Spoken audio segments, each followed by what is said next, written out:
고난 너머에 더 큰 고난이 기다린다 할지라도 오직 하나님만을 신뢰하십시오. 여러분의 영혼의 시력이 회복되기를 마음이 없는 이에게 시청자가 아니라 우리는 예배자가 되어야 됩니다.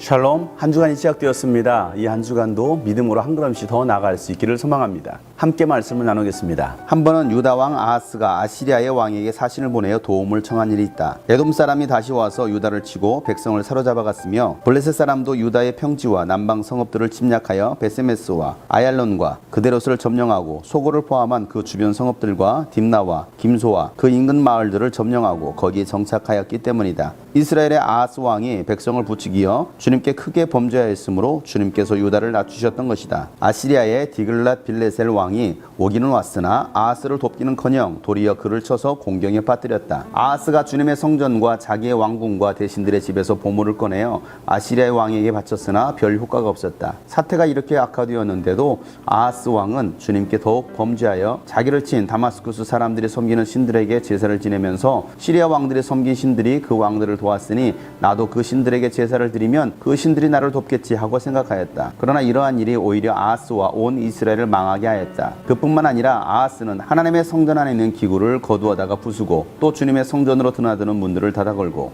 예루살렘 이곳저곳에 제단을 쌓고 유다의 각 성읍에 산당을 세우고 다른 신들에게 분향하여 조상 때부터 섬겨온 주 하나님을 진노케 하였다. 이것 말고도 아하스가 한 모든 일과 행위는 처음부터 끝까지 유다와 이스라엘 열왕기에 기록되어 있다. 아하스가 그의 조상과 함께 잠드니 그를 왕실 묘지에 장사하지 않고 예루살렘 성 안에 장사했다. 그의 아들 히스기야가 그의 뒤를 이어 왕이 되었다.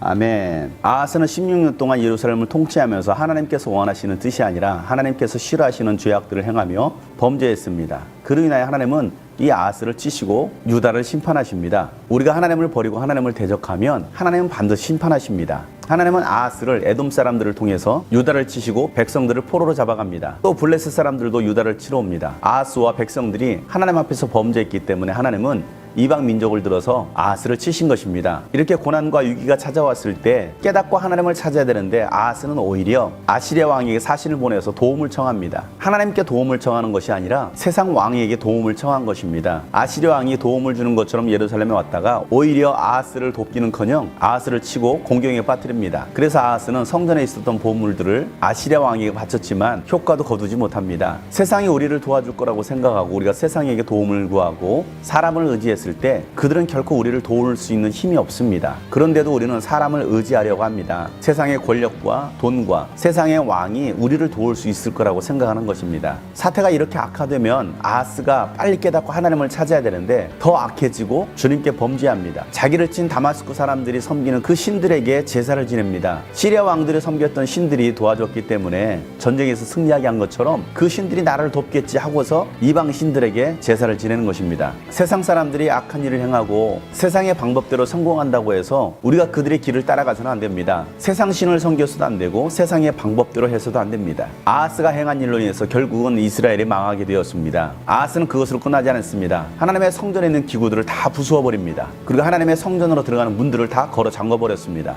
하나님께로 나아가지도 않을 뿐만 아니라 하나님께 나아가지 못하게 한 것입니다. 그리고 예루살렘 이곳저곳에 제단을 쌓고 유다 각 성읍에 산당을 세우고 그곳에서 우상에게 제사 지내게 합니다. 결국 하나님의 진노를 받게 된 것입니다. 이 아하스의 악한 모습이 혹시 우리에게는 없는지 한번 되돌아봐야 되겠습니다. 여러분 인생에 위기가 찾아오고 고난이 찾아왔을 때 여러분은 누구에게 도움을 구하십니까? 하나님이십니까? 사람입니까? 아니면 세상 신입니까? 하나님만이 우리의 도움이심을 기억하시고 하나님께 나아가는 여러분 되시길 바랍니다. 걸어 잠궜던 하나님의 성전의 문을 여시고 하나님께로 더 가까이 나가시길 바랍니다. 하나님께 엎드렸을 때 하나님께서 여러분의 간구를 들으시고 여러분을 도와주실 것입니다. 오늘도 살아계신 전능하신 하나님께 도움을 구하는 여러분 되시기를 주님으로 축복합니다.